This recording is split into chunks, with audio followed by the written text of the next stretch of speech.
Bom dia, paz, tudo bem? Mais uma vez aqui gravando um vídeo, acabei de gravar. O missionário Martiliano, vosso amigo e companheiro, a vosso dispor, sempre pronto a servir e obedecer e lutar contra o nosso ego, nosso eu, né, para obedecer a palavra do Senhor, amém? O Salmo 119, versículo 11, o Salmo de Davi diz: Escondi a sua palavra no meu coração para não pecar contra ti. E no Salmo 119, versículo de número 115, ele fala, 105, perdão, ele fala, porque a sua palavra é luz para os meus caminhos e lâmpada para os meus pés, né? Farol alto e farol baixo, né? Porque a palavra de Deus é um guia para nós, nos livrar de todo mal, amém? Amados, a Bíblia fala aqui, também tem um salmo que eu gosto muito, que é o Salmo 119, versículo 71, quando o salmista Davi falou: Foi bom ter sido afligido, para que guardasse os seus estatutos. Né? Às vezes as lutas, as dificuldades, os problemas nos aproximam mais de Deus do que podemos imaginar. Às vezes Deus vê que a vida financeira boa, a situação boa, nos leva a um certo comodismo espiritual. Então Ele permite às vezes que venha uma tempestade, uma luta, para lembrar que os bens são muito bons, mas se Deus não estiver no controle, nós vamos embora, os bens ficam e alguém vai se apoderar deles, ou filho, ou parente, para quem tem filho. Eu falo isso porque eu não tenho filho, né? Eu já fui casado e hoje eu não sou mais. E também não tive filho no meu casamento. Então, por sua vez, né? E moro sozinho. Então, por sua vez, né?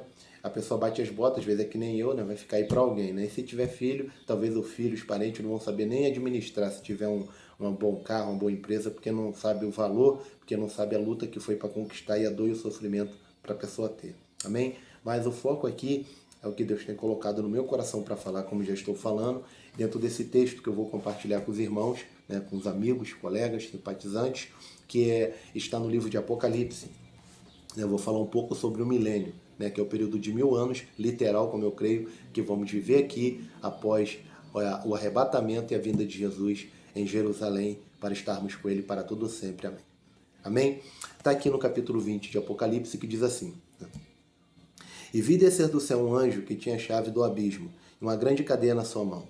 Ele prendeu o dragão, a antiga serpente, que é o diabo e Satanás, e amarrou-o por 1000 anos. E lançou no abismo e ali o encerrou, e pôs selo sobre ele, para que mais não engane as nações, até que os 1000 anos se acabem, e depois importa que seja solto por um pouco de tempo. E vi tronos, e assentaram-se sobre eles aqueles a quem foi dado o poder de julgar. E vi a alma daqueles que foram degolados pelo testemunho de Jesus e pela palavra de Deus, e que não adoraram a besta nem a sua imagem, e não receberam o sinal na testa nem na mão, e viveram e reinaram com Cristo durante 1000 anos. Mas os outros mortos não reviveram, até que os 1000 anos se acabaram. Esta é a primeira ressurreição. Dando continuidade. Bem-aventurado e santo aquele que tem parte na primeira ressurreição. Sobre estes não tem poder a segunda morte, mas serão sacerdotes de Deus e de Cristo, e reinarão com ele 1000 anos. Amém? Vamos lá. Vou pegar só desse ponto aqui, né? Vou fazer o contrário. Em vez de começar de lá, eu vou começar daqui para lá. Você pode ver aqui no versículo 6, 5 e 6, que ele fala, né? Bem-aventurado, né? Diz que mas os mortos não viveram até que os 1000 anos se acabaram. Esta é a primeira ressurreição. Qual é a primeira ressurreição? Tá aqui que ele fala: bem-aventurado e santo aqueles que têm participação na primeira ressurreição, né? Porque não sofreram o dano da segunda morte. Qual é a primeira ressurreição? A primeira ressurreição, ele está falando ali de 1 Tessalonicenses 4, versículo 16 e 17, quando ele fala assim: o mesmo Senhor descerá do céu, com alarido, com voz de arcanjo e com a trombeta de Deus. E os que morreram em Cristo, quer dizer, os que morreram salvos em Jesus, que tinham Jesus e que viveram segundo a palavra de Deus. Porque não adianta dizer que é servo do Senhor e não fazer a vontade de Deus, não obedecer a sua palavra. Como está em Mateus 7,21, que diz: muitos naquele dia me dirão, nem todos aqueles que me dizem Senhor, Senhor, entrarão no reino dos céus, mas aquele que faz a vontade de meu Pai. Aí ele fala assim: muitos naquele dia me dirão, Senhor, profetizei no seu nome, expulsei demônios, eu operei prodígios, maravilhas, e eu lhe farei, Jesus falando, lhes falarei abertamente: apartai-vos de mim, obreiros de iniquidade. Por quê? Porque eles eram nominais, falavam que eram cristãos, mas não obedeciam à vontade de Deus, à vontade do nosso Senhor Jesus Cristo. Amém? Então, amados, preste bem atenção. Aqui, que ele está falando da primeira ressurreição, é essa, que quando a trombeta soar, os mortos que estão em Cristo, que obedecem a palavra de Deus, que andam segundo a vontade de Deus, ressuscitarão primeiro. Essa é a primeira ressurreição que Apocalipse está falando aqui. E depois, né, nós estivermos vivos. Mas essa não é a questão. A questão aqui é que estão falando dos mortos que vão ressuscitar no momento, dos que vão ressuscitar em Cristo, que foram fiéis a Deus, a palavra de Deus, no momento em que a trombeta soar. Ok? O que acontece? Os outros mortos que morreram sem obedecer a palavra de Deus, que morreram até como cristãos mesmo, mas que não obedeciam a Deus, não vão ressuscitar. Né? Aqueles que morreram que não eram cristãos, não tinham Jesus, não vão subir no arrebatamento. Só vão subir no arrebatamento os mortos que morreram crendo que Jesus ressuscitou, crendo na palavra de Deus e obedecendo, fazendo a vontade de Deus segundo a sua palavra. Esses vão ressuscitar num corpo glorificado e vão de encontro ao Senhor nos ares. E o que acontece? Eles vão subir, e a Bíblia fala, estará para sempre com o Senhor nos ares.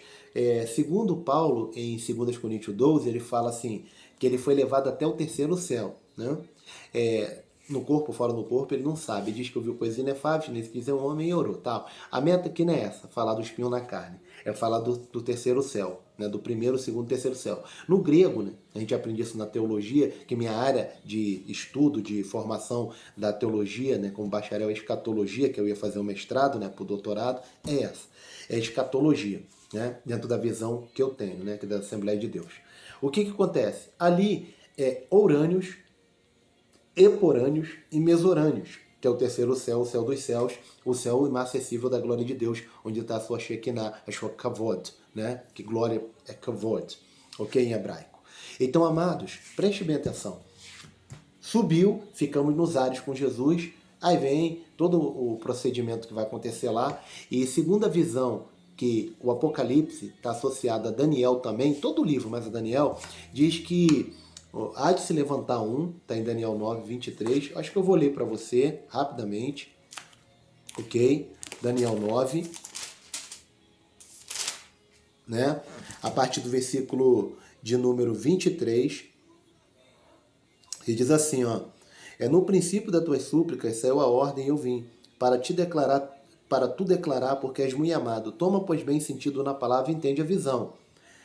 70 semanas estão determinadas sobre o teu povo e sobre a tua santa cidade, para extinguir a transgressão e dar fim aos pecados, expiar a iniquidade e trazer justiça eterna, selar a visão e a profecia e ungir o santo dos santos. Ele está falando de Jesus, né? Quando ele morreu, ele limpou tudo. Sabe e entende desde a saída da ordem para restaurar e edificar Jerusalém, até o Messias, o príncipe, 7 semanas e 72 semanas. As ruas e tranqueiras se reedificarão, mas em tempos angustiosos. Está falando dos tempos do fim, agora que a gente está vivendo. E depois das 72 semanas será tirado o Messias, Jesus, e não será mais. E o povo do príncipe que há de vir destruirá a cidade e o santuário. O seu fim será como inundação, e até o fim haverá guerra. Estão determinadas as assolações. Aí vem o versículo 27, que é o que eu quero falar. Ele firmará um concerto com muitos. Esse é o anticristo. Por uma semana aqui que Daniel está falando, que a contagem dos medos e persas não era anos, eram semanas. Essa semana, como é 7 dias, né? A semana, uma semana. Seriam 7 anos para nós. E na metade da semana fará cessar o sacrifício e a oferta de manjares. Na metade da semana seria 3 anos e meio, ok? 3 dias e meio, 3 semanas e meio. Fará cessar o sacrifício e a oferta de manjares. E sobre a asa das abominações virá o assolador. E isto até consumação, e o que está determinado será derramado sobre o assolador, quer dizer, o anticristo. O que acontece, né, nessa visão escatológica? Daniel está falando que no período da semana, que é o período da grande tribulação, que vai acontecer, que já estamos perto, o anticristo vai firmar um concerto com Israel. E esse concerto com Israel vai durar 7 anos. Por quê? Assim que o anticristo firmar essa aliança de 7 anos, que é uma semana que Daniel está falando, ele vai fazer essa aliança, que é um tratado de paz, que vai englobar todos os países árabes, os países muçulmanos que são contra Israel, que querem destruir Israel. Né? O que acontece? E nesse período, Israel, que sonha e almeja, né, ter paz com todos, ele vai reedificar, refazer o templo de Salomão, que foi destruído, né? Ele foi reedificado por Herodes o Grande, mas foi destruído no ano 70 pelo general Constantino. Não, General Tito, perdão. General Tito, que depois foi imperador, que era filho do imperador Vespasiano, foi enviado lá destruir Jerusalém e voltou, já era imperador, né? Seu pai morreu, ele assumiu como imperador. Então, General Tito, ele destruiu Jerusalém. Então, juntamente, os soldados entraram. Isso está no livro Guerra dos Judeus, História dos Hebreus, de Flávio José. Eu tinha esse livro, né? Eu tinha não, tem, né? Sei onde que está, não. Não, eu tinha, perdão, já foi embora. Então, o que acontece? Está nos livros de Flávio Joséfo, que depois eu te falo quem foi Flávio Joséfo, né? Se você já sabe, amém. Só dá uma pesquisada que vai descobrir. Então o que acontece? O anticristo vai fazer um concerto de paz, um tratado de paz, que vai durar 7 anos. Só o que vai acontecer? Ele vai entrar dentro do templo e ele vai colocar uma imagem, e essa imagem ela vai ter vida, eu vou te mostrar em Apocalipse. E essa imagem vai pedir adoração, e ele vai se assentar no templo e vai dizer, eu sou Deus. Ele vai pedir adoração e vai querer se pronunciar e ostentar todas as prerrogativas que são de Deus. Ele vai dizer, eu sou Deus, eu tenho que ser adorado. E o povo judeu, ele é monoteísta, porque as 3 religiões monoteístas do mundo, que não crê em vários deuses, só crê num Deus, né, que vários deuses é politeísta, né, politeísmo, nós somos monoteístas, os cristãos, os muçulmanos e os judeus, que crê num só Deus, em um Senhor, né, e um Salvador, que é Jesus Cristo para nós, né. Então o que acontece? Ele vai se assentar no templo, que vai ser reedificado quando começar esse tratado de paz. E ali, o que vai acontecer? Vai haver uma guerra, porque os judeus não vão aceitar. E na metade dessa semana que ele está falando, vai começar uma guerra do anticristo contra os judeus. Entendeu? Que não vão adorar a imagem da besta. E todos aqueles que não aceitar a marca da besta e não adorar ele. E vai haver uma guerra, vai haver morte, uma guerra terrível. E essa guerra vai perdurar até o retorno de Jesus. Por isso que aqui está falando sobre o sacrifício e oferta, porque quando o templo for refeito, reedificado, né, construído novamente, vai voltar o sacrifício como era na época de Salomão. Já tem sacerdote, já tem levita, isso já tem até vídeos aí de rabinos falando que já está tudo pronto, só está esperando o momento certo de acontecer isso, esse tratado de paz, para eles. Já tem até a novilha vermelha, aquela novilha ruiva que é pedida por Deus para matar, para passar o sangue em todos os objetos do santuário e queimar as suas cinzas e jogar lá dentro para purificar o ambiente. Isso está lá em Números. Depois eu te falo o capítulo que eu não lembro agora de cabeça, que foi pedido a Moisés, e vai ser feita a mesma coisa, é algo raríssimo, já existe. Então o que acontece? O anticristo vai perseguir, vai haver uma batalha, e todos aqueles que se opõem a ele é sua marca.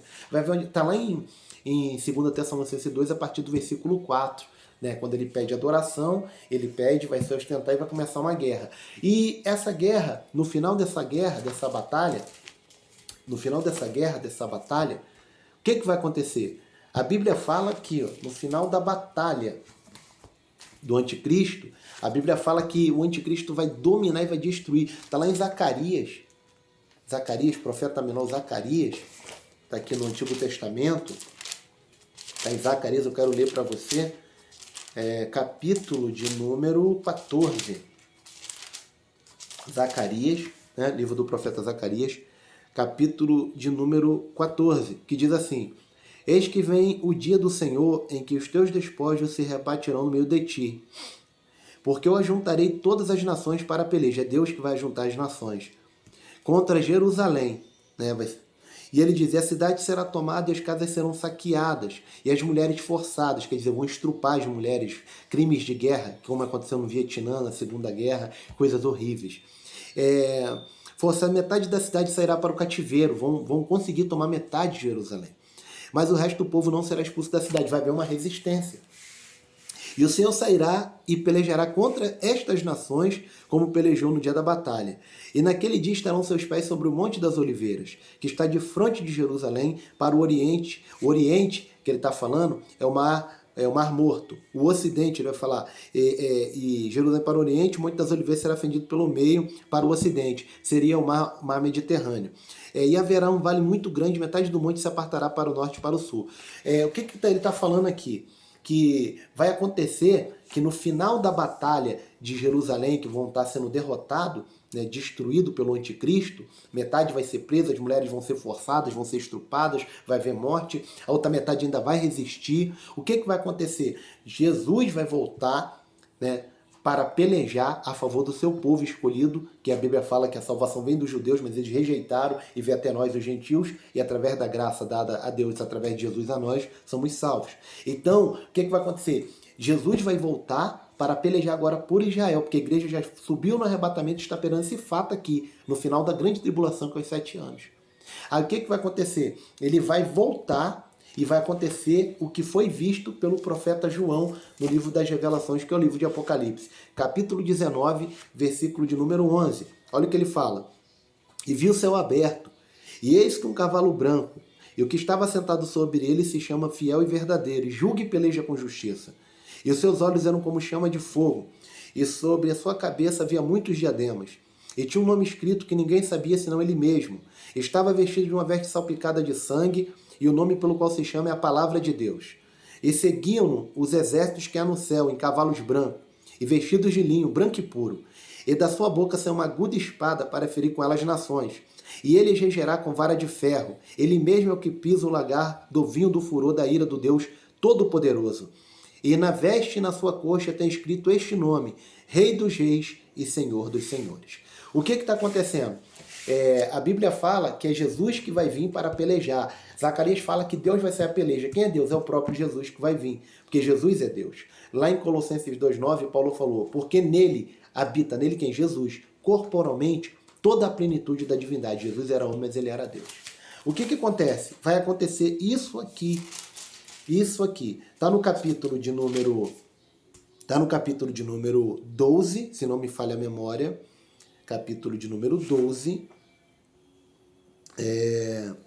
Quando ele fala que vai derramar sobre a casa de Davi um espírito de graça e de súplica. Deixa eu ver aqui onde que está, porque capítulo 12, deixa eu ver aqui, Zacarias, capítulo de número 12. Ele vai derramar sobre o povo um espírito de graça e de súplica. Quer ver? Está aqui, achei. 12, versículo 9. Ele fala assim, ó. E acontecerá naquele dia que procurarei destruir todas as nações que vierem contra Jerusalém. É a batalha final que vai haver do anticristo, né? A batalha de Armagedon. E sobre a casa de Davi, seus habitantes de Jerusalém, derramarei o espírito de graça e de súplicas.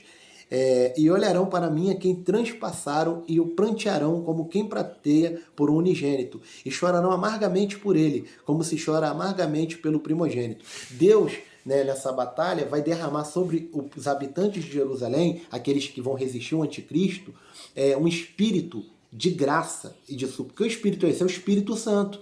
Vai descer sobre o povo de Israel, o povo de Jerusalém, que resistiu.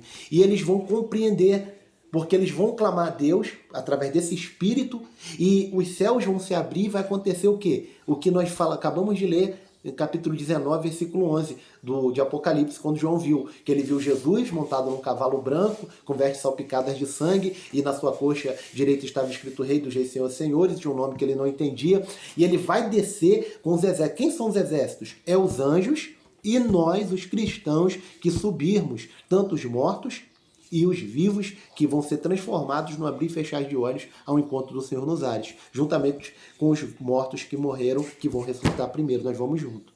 O que acontece? Vamos descer com Cristo para esta peleja, que é a famosa batalha de Armagedon, no Monte de Megido. E vai acontecer isso aqui, por causa deles, que eles vão clamar a Deus através desse Espírito. E quando eles olharem quem vai estar descendo, eles vão ver Yeshua, que em hebraico Jesus é Yeshua, ou Yahoshua, que significa o Senhor é minha salvação, o Senhor salva, né? Deus salva, o Senhor salva. O que acontece? É o que está falando. E olharão para mim, olhar para ele, para Jesus. E olharão para mim a quem transpassaram. Os cravos na mão de Jesus, nos pés de Jesus, a lança que foi enfiada na lateral, as marcas não saíram. Jesus ficou com o corpo glorificado, mas as marcas dos cravos estão na mão. A marca dos espinhos, da coroa de espinho que foi colocada na cabeça de Jesus, está lá. E quando eles olharem, vão ver, aquele ali que está descendo num cavalo, olha para a mão dele, olha para os pés dele. É Jesus, é Yahoshua. É aquele que nós falamos há tanto tempo, nossos pais, que era um falso profeta, era um enganador, era um embuste. Na verdade, sempre foi verdade. Na verdade, ele era o Rei dos Reis, o Senhor dos Senhores, Alá. Ele nunca foi mentira, ele é um fato, ele é verdade. Eles vão começar a chorar porque vão compreender que cometeram uma fatalidade, cometeram um erro quando julgaram e condenaram ele. Os pais dele, os avós dele lá atrás, e que foi passar de geração em geração que Jesus não era Deus, que ele não era o Messias. Em todo o tempo Jesus era o Messias. E o anticristo que eles já receberam como Messias era um anti-Messias, e agora eles estão compreendendo e vão chorar arrependido amargamente. Aqui a palavra de Deus está falando em Zacarias 12:9. Aí no capítulo 13 de Zacarias ainda, ele fala aqui, ó, versículo de número 6, quando Jesus aparecer para ele, já nessa parte. E se alguém lhe disser, que feridas são essas nas tuas mãos? Que eles vão perguntar para Jesus, o que é isso aí? O que é isso aí na tua mão? Aí ele vai falar assim, dirá ele, Jesus vai falar, são as feridas com quem fui ferido em casa de meus amigos. Porque em todo o tempo, Jesus nunca teve o povo de Israel, o povo dele, cujo qual ele veio, que é o eleito, que ele é filho de Davi pela carne, como inimigo.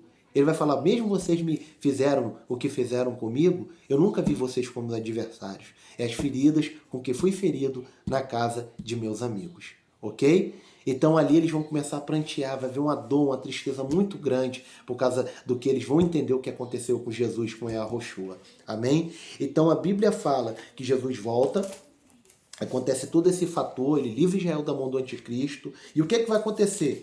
Aqui, ó. Vai acontecer o capítulo 20, quando ele fala, e vi descer do céu um anjo que tinha a chave do abismo na mão, uma grande cadeia na sua mão, ele prendeu o dragão, a antiga serpente, que é o diabo e Satanás, e o amarrou. Quando Jesus voltar e vencer o anticristo, nesse mesmo tempo em que Jesus está vencendo o anticristo e se manifestando ao povo judeu, um anjo desce no mundo espiritual, só quem vai estar com o corpo glorificado vai ver, mas as pessoas humanas não vão ver isso.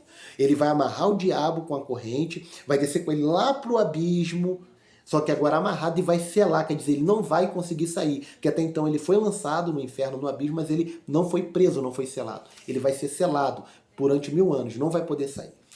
O que acontece? Nesse momento em que ele for selado, que ele vai ficar preso, vai haver a paz, porque aqui quem fica perturbando é os demônios, que é enviado por Satanás, e o próprio Satanás fica perturbando e tentando, enganando as nações, prometendo um futuro, cujo qual futuro é um inferno, um lago de fogo e enxofre.